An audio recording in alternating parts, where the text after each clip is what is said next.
Sí, ya voy a arrancar.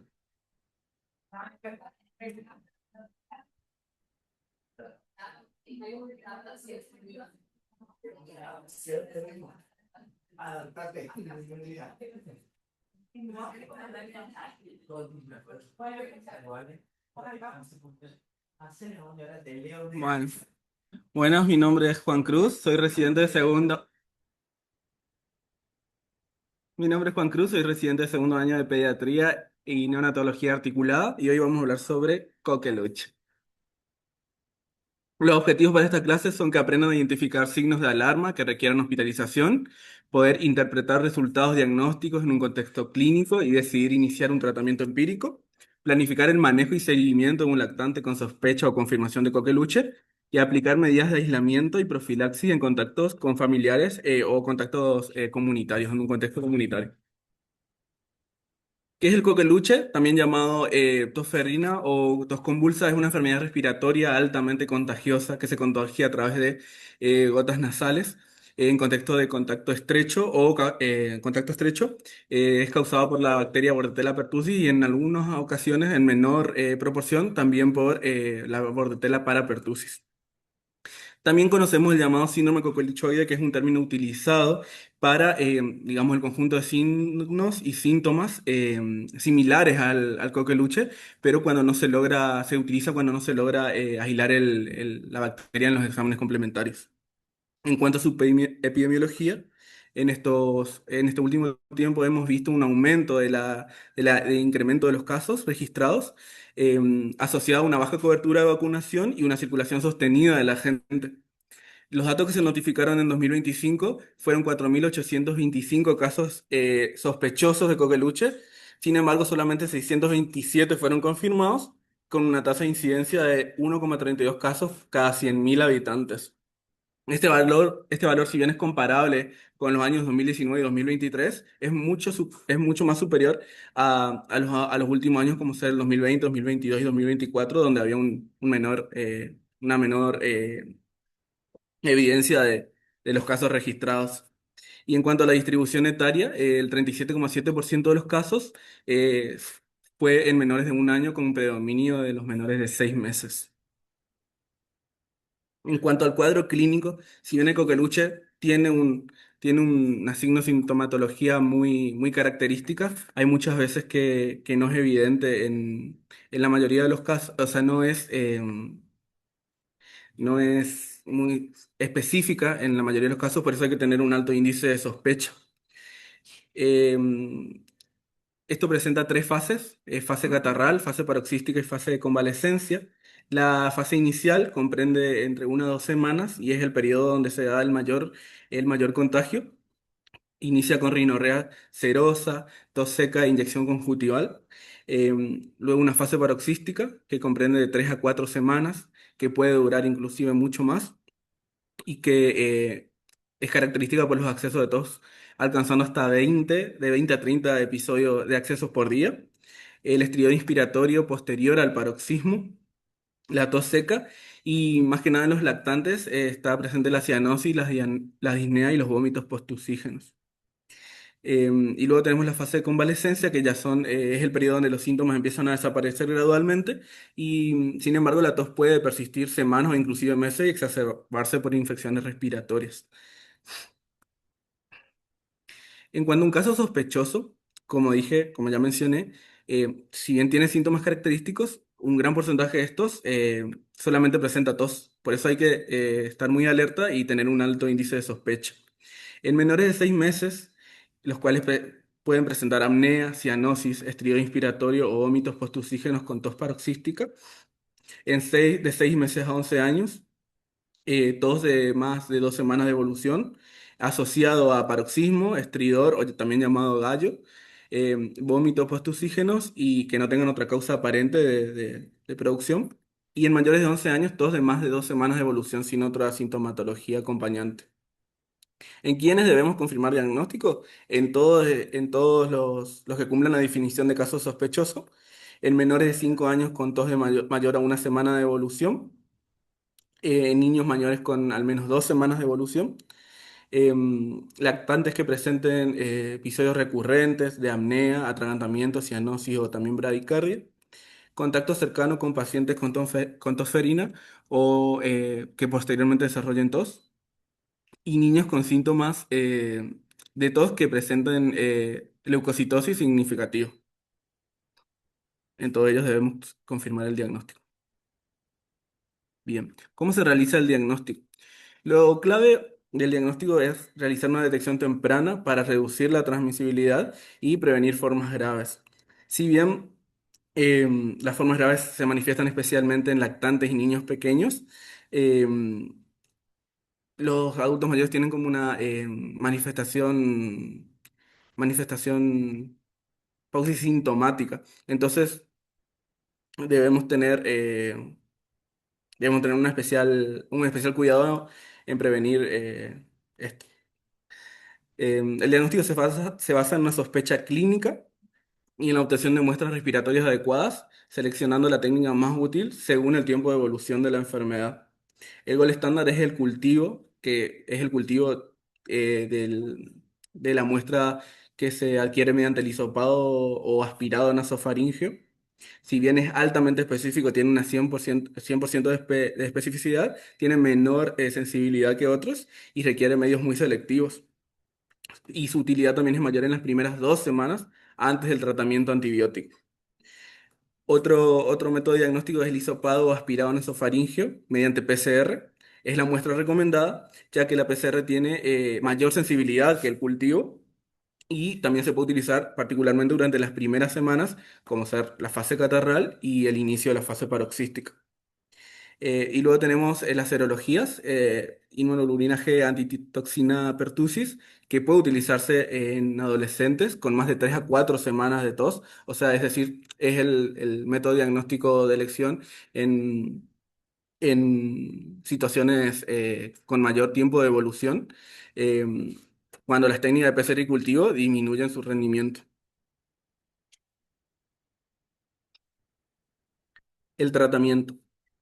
Los macrólidos constituyen el tratamiento de elección para el coqueluche, siendo la citromicina la droga de primera elección, ya que si bien acortan los periodos de transmisibilidad, pueden modificar la evolución clínica solamente si se implementa en el primer periodo de la enfermedad, es decir, en la fase inicial como es la fase catarral.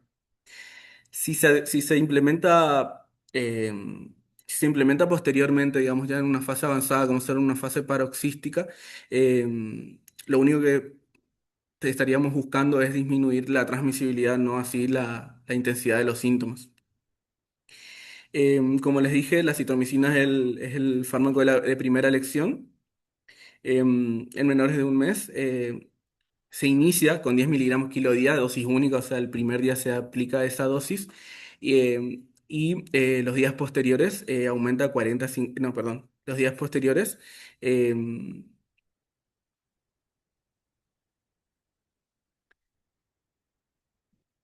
sí, sí, el tratamiento es de 5 días. Em, ujú. Em, no, en lactantes no se usa la eritromicina o la claritromicina porque tienen riesgo de reproducir una hipertrofia pilórica. Y también tenemos la trimetoxima sulfamethoxazol en caso de, em, de alergia a las, a los macrólidos. Em,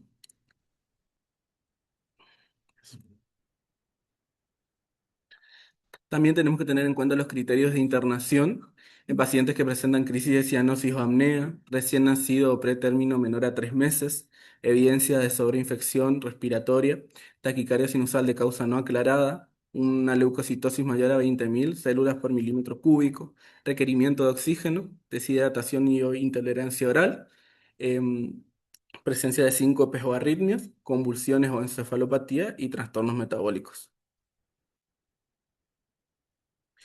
Es muy importante recalcar la vacunación. Es la principal medida de control para la prevención y también una intervención altamente costo efectiva para reducir la mortalidad en lactantes y las poblaciones vulnerables.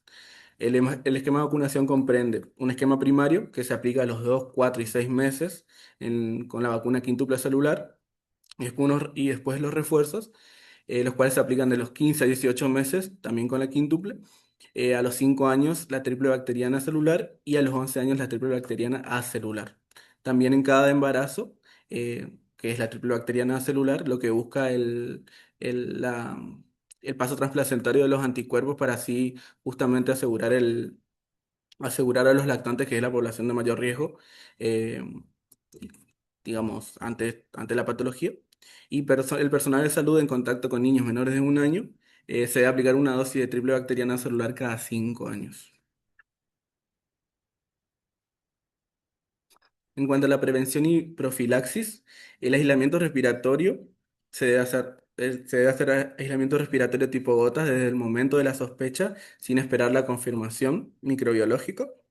Se debe iniciar el tratamiento antibiótico según la edad y las recomendaciones vigentes, para la cual, como mencioné, reduce la transmisibilidad en la fase inicial y puede modificar el curso clínico.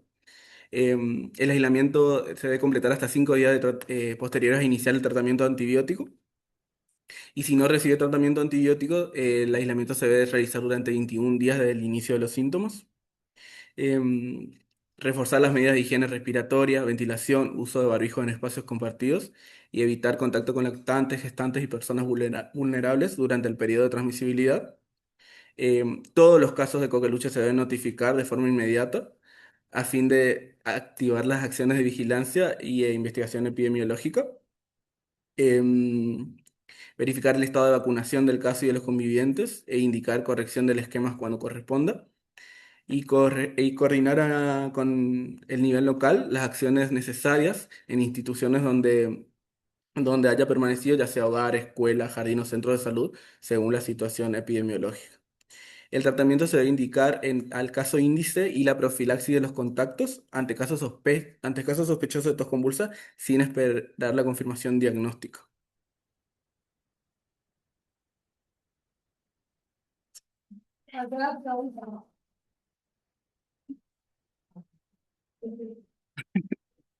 Ah, ¿preguntas?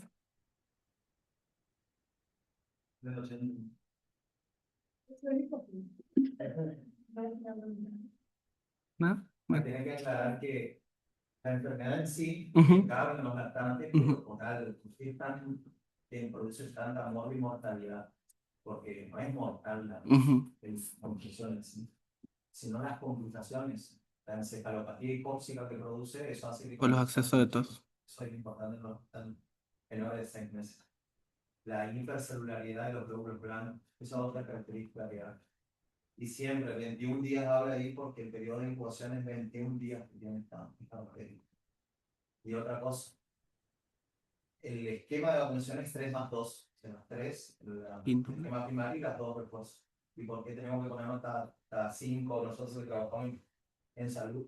Es porque la enfermedad en sí, la vacuna nos deja memoria de por vida y la enfermedad natural tampoco. Entonces, por eso hay que hacer los refuerzos.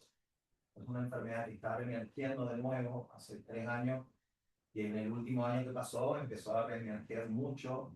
Hay muchos casos de coqueluche, entonces tenemos que estar en la tos es característica, hace tose y hace respiración.